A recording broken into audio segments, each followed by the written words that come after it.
باب قول اللہ عز وجل فإذا قضیت الصلاة فانتشروا فی الارض وابتغوا من فضل اللہ.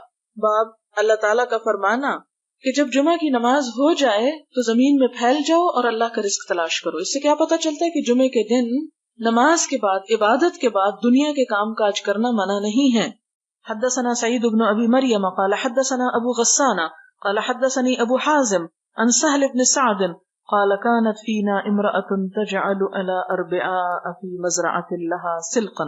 حضرت سہل بن سعد کہتے ہیں کانت تھی فینا ہمارے درمیان امرأة ایک عورت تجعل وہ بناتی تھی علی اربعاء یہاں مراد ہے وہ نالیاں فی مزرعة جو کھیت میں تھی لہا اس کے سلقن چقندر یعنی تجعل علی اربعاء فی مزرعة لها سلقا یعنی اپنے کھیت کی نالیوں پہ چقندر بوتی تھی. مراد یہ ہے کہ نالی وہ پانی گزرتا ہے نا اس سے جسے کھال بھی بولتے ہیں تو اس کے کنارے چونکہ پانی قریب ہوتا ہے تو اس لیے سبزیاں اور اس طرح کی چیزیں بو دی جاتی ہیں کہ جن کو عموماً ذرا زیادہ پانی چاہیے ہوتا ہے تو وہ چقندر بو لیا کرتی تھی ان خاص جگہوں پہ.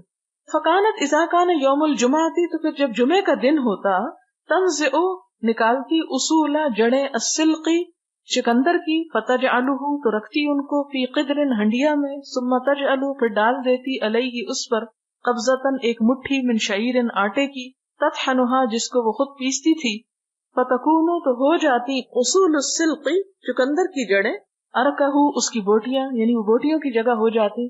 وکننا ننصرف من صلاۃ الجمعہ اور ہم جمعہ کی نماز پڑھ کے واپس آتے فنسلم علیہا ہم اس کو سلام کرتے فتقرب ذلک الطعام تو وہ ہمیں کھانا قریب کرتی الینا طرف ہمارے فنلعقہ تو ہم اس کو چاٹ جاتے.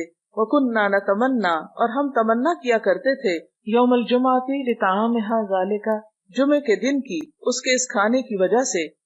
اس حدیث سے بہت سی باتیں پتہ چلتی ہیں. پہلی بات تو یہ پتہ چلتی ہے کہ عورت کھیت میں کام کر سکتی ہے یعنی کھیتی باڑی اگرچہ اس پہ فرض نہیں لیکن اگر کوئی عورت اپنے گارڈن میں سبزیاں اگاتی ہے یا اپنے کسی ایسے کھیت میں تو اس کو اگانے میں ثواب ہوگا کیونکہ جو بھی شخص اپنے ہاتھ سے کوئی چیز اگاتا ہے اور اس اگانے سے کوئی انسان جانور پرند چرند کوئی چیز بھی کھا جاتی ہے تو وہ اگانے والے کے لیے صدقہ لکھا جاتا ہے. ایک بات تو یہ پتہ چلی ہمیں کہ عورت بھی اگا سکتی. دوسری بات یہ ہے کہ عورت کو اپنے ہاتھ کی کمائی سے صدقہ کرنا چاہیے یعنی کچھ ایسے کام بھی کر لینے چاہیے کہ جس سے وہ اس کے اپنے خاص پیسے ہوں اور اس میں سے وہ صدقہ کرے. یعنی وہ یہ بھی تو کر سکتی تھی جو اس کے شوہر کا کھیت ہوتا اس میں سے اٹھا لاتی اور پکا کے دیتی یہ بھی ثواب کا کام تھا. لیکن اس عورت نے کیا چاہا کہ اپنے ہاتھ سے خود محنت کر کے خود کوشش کر کے مال کما کے پھر اس کو خرچ کرے. پھر آپ دیکھیں کہ وہ یہ بھی کر سکتی تھی کہ وہ جب صحابہ کرام گزرتے تو ایک ایک جڑ پکڑا دیتی یہ لوگ گھر جو اپنی بیویوں کو پکا کے کھلائیں تمہیں. نہیں وہ خود پکا کے دیتی. اس سے کیا پتہ چلتا ہے کہ کھانا پکا کے کسی کو کھلانا جو ہے یہ بھی ثواب کے کاموں میں سے ایک کام ہے. جو عورتیں کھانا پکاتی ہیں وہ کبھی یہ نہ سمجھا کریں کہ وہ حقیر کام کر رہی ہیں کیونکہ ہمارے ہاں عموماً گھر کے کام کرنے سے عورت بری معلوم ہوتی ہے. اگر وہ گھر سے باہر جا کے کوئی کام کرتی ہے تو اس کی زیادہ قدر ہوتی ہے اور جو بیچاریاں گھر میں لگی رہتی ہیں عموماً کہتے ہیں اپنے آپ کو ضائع کر رہی ہیں. تو گھر میں بھی کام کرنا ضائع کرنا نہیں. ہاں اگر صلاحیت زیادہ ہے تو گھر کا کام کر کے کچھ اور بھی کر لینا چاہیے. عورت یہ نہ کہے کہ چونکہ میرے پہ فرض نہیں اس لیے میں نہیں کرتی, نفل نماز کو اس لیے نہ پڑھے کہ فرض نہیں اس لیے میں نفل نہیں پڑھتی. نہیں, جب موقع ملے جس خیر اور بھلائی کے کام کا انسان وہ کر لے. پھر کیا پتا چلتا ہے کہ ایک عورت جو ہے وہ کھانا پکا کے صحابہ کرام کو دے رہی ہے جو ان کی رشتہ دار نہیں ہے جو ان کی محرم نہیں ہے. یعنی ایک عورت کے ہاتھ کا پکایا ہوا کھانا غیر محرم کھا سکتے ہیں. اسی طرح ایک عورت جو ہے وہ کھانا پکا کے اگر یہ یہاں بیچتی تو بیچ بھی سکتی تھی. مثلا اگر کسی ریسٹورینٹ میں کوئی عورت پکاتی ہے یا اس نے ریسٹورینٹ کھولا ہوا ہے اور وہ پکا کے بزنس کر رہی ہے, دے رہی ہے, دلوا رہی ہے, تو اس کو اجازت ہے. یعنی اسلام اس کام کی اجازت دیتا ہے. پھر اسی طرح کیا پتا چلتا ہے کہ صحابہ کرام جھوٹا تکلف نہیں کرتے تھے جیسے جھوٹ ہماری زندگیوں میں داخل ہو گیا کہ ہم نے اپنی ضرورتوں کو بھی جھوٹ کی نظر کر دیا کہ بھوک بھی لگی ہے تو کہتے ہیں جی نہیں شکریہ ہم نہیں کھاتے. نہیں, وہ اپنی کس طرح کھلے جذبات کا اظہار کرتے ہیں کہ ہم کھاتے تھے, اتنا کھاتے تھے کہ برتن چاٹ جاتے تھے. نلعقو انگلیاں چاٹنا بھی اور برتن چاٹنا بھی مراد ہے اس سے. اور پھر ساتھ یہ بھی نہیں کہتے کہ ہمیں تو ہائے شرم آتی ہے کیسے مانگے کیا کریں. وہ کہتے کہ ہم تو انتظار کرتے تھے کہ جمعہ کب آئے گا اور پھر ہم وہ کھانا کھائیں گے. تو اس سے کیا پتا چلتا ہے کہ اگر کوئی خود دعوت دے کہ آؤ کھا لو تو کھانے میں حرج نہیں ہے. مانگنا منع ہے, مانگنا برا ہے, لیکن ضرورت کے تحت انسان مانگ بھی سکتا ہے, دوسرے کو اپنی ضرورت بتا بھی سکتا ہے. لیکن اگر کوئی خود آفر کر رہا ہے کہ آؤ کھانا کھا لو، تو اس صورت میں کھانا کھانے سے انکار نہیں کرنا چاہیے، کیونکہ ہمارے ہاں تو اس کو بھی عیب سمجھا جاتا ہے کہ ہم فلاں کے گھر سے کیوں کھائیں یا اس کے گھر میں کیوں جائیں. تو یہ اس طرح کے عیب اور آر اور تکبر جو ہے وہ اسلام میں پسندیدہ نہیں ہے.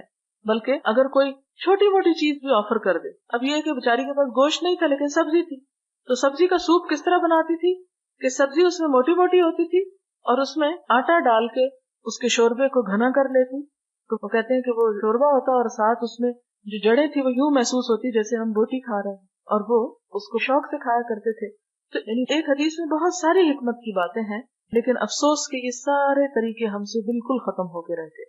اور امام بخاری یہ حدیث کس لیے لائے ہیں کہ جب نماز پڑھ چکو تو زمین میں پھیل جاؤ اور اللہ کا فضل تلاش کرو.